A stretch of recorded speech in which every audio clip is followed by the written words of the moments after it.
So I think, yeah, faithfulness is one of the main keys to becoming a hero and changing our world. So that's a good attribute to have in our lives. So basically, Tish wrote before from Numbers, when Joshua was appointed and anointed as the new leader to succeed Moses. So I looked up in one of my Bibles, and it has different main points that you can learn from different people's lives. And Joshua, a few of the things that it said for his life, basically that he was faithful, he respected his leaders and learned from them. He actually, I'm not sure how many of you have mentors, but if you want to become a certain leader, you'll find a leader with those qualities and attributes that you want. And you seem to become like that person. So obviously Joshua had a great leader in Moses, and was able to study under him and use him as a mentor. So when it was his time to become a leader, he could actually take all those parts of Moses that were great and put them into action himself. So if you are looking for a mentor, if you know where you're headed, where God's heading for your life, maybe look for someone that has those things in their life, and just suck it up off them. Nothing could be bad in that, I suppose. Yeah, maybe there's some. But anyway, so basically, Joshua was a dedicated soldier. He didn't have dishonor, and he was true to everything that God was giving these guys of Israel. His effective leadership is often the product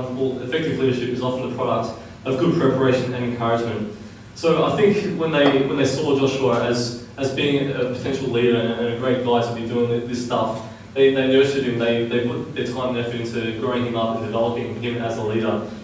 So I think, especially if we're in leadership positions, we need to be growing up people underneath us as well, and growing up great leaders from the next generation and people. We want to be building the kingdom ultimately, so we want to be building up great people to be leading this great army. And so, if we want to be effective leaders, we can look at Moses and Joshua in this way, and really just develop them, encourage them, and build them up.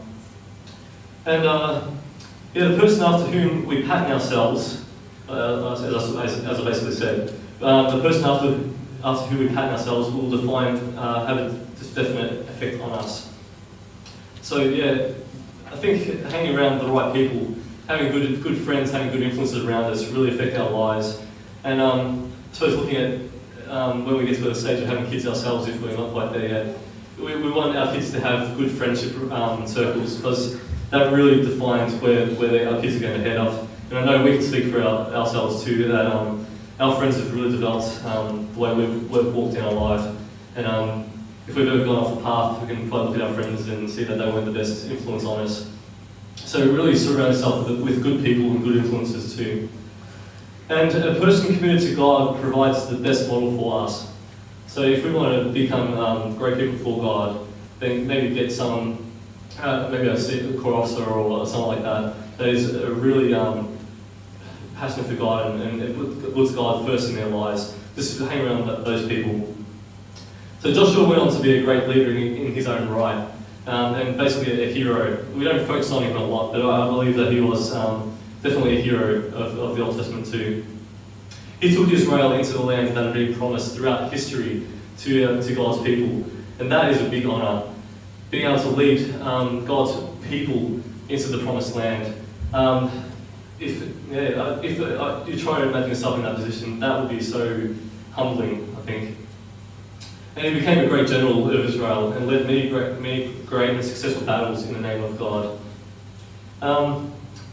You hear quite often about Moses parting the Red Sea. You don't often hear about Joshua when he was crossing the Jordan River, going into the Promised Land. The actual Jordan River stopped for them too, and basically parted and stopped flowing so that they could cross into the Promised Land too. So Joshua did have this anointing of God's presence with him too, and through his leadership. And then I suppose one of the big things we know of Joshua's life and leadership was the Battle of Jericho. There was one of the big battles, I suppose, was when they came against the land of Jericho. And there had huge walls, huge, really strong, powerful, impenetrable walls almost. But but they knew that God had promised them this land and just were obedient to march around once a day for 13 days, I think it was, and then 7 times on the last day, and then blow the horns. And these huge walls fell because of God's word. Basically, He promised it, and He was going to give them this land. And it's something that you can't really imagine just by walking around and then blowing a horn, that these huge walls would fall. But yeah, Jacob, I don't know why I keep saying Jacob. Joshua is, really knew that God was giving this authority and was right behind him. And one day, Joshua actually requested something from God, and it's something that has never happened in history since or even before. But in Joshua 10:14 it says, "There has never been a day like it before or since, a day when the Lord listened to a man. Surely the Lord was fighting for Israel." And I'm not sure if you know what that thing was, but it was actually the sun stood still for a day. I'm not sure what happened if the earth didn't rotate or what, but just so that they could win this battle, the sun stood still for a whole day. And if God wasn't in that, yeah. So you can tell that if you really stay dedicated to God and put Him first in your life and just trust Him in everything you do, that these great things will be happening in your lives. And but not just focusing on what you can get from this, but what we can give back to God and building His kingdom. Does anyone know what Joshua actually means? Okay. It means your way is salvation.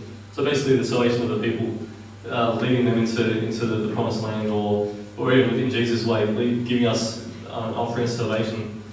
So that's basically part 2 of how to be a hero. The first one was a big introduction to lots of different things, but basically in summary, I suppose, can anyone remember the main points of Joshua's life that you can take away and maybe his hero qualities, if you any ideas? Can you remember? Faithfulness? Dedication? Obedience? Really developing your leadership, I think, too. That's really important. We need good leaders to build up the kingdom. So leadership preparation. Friends, getting good friend circles. So I suppose I'll even challenge you to actually go out and look at different people in the Bible, look at different people that maybe you call heroes, and just really look at their qualities and what made them who they were.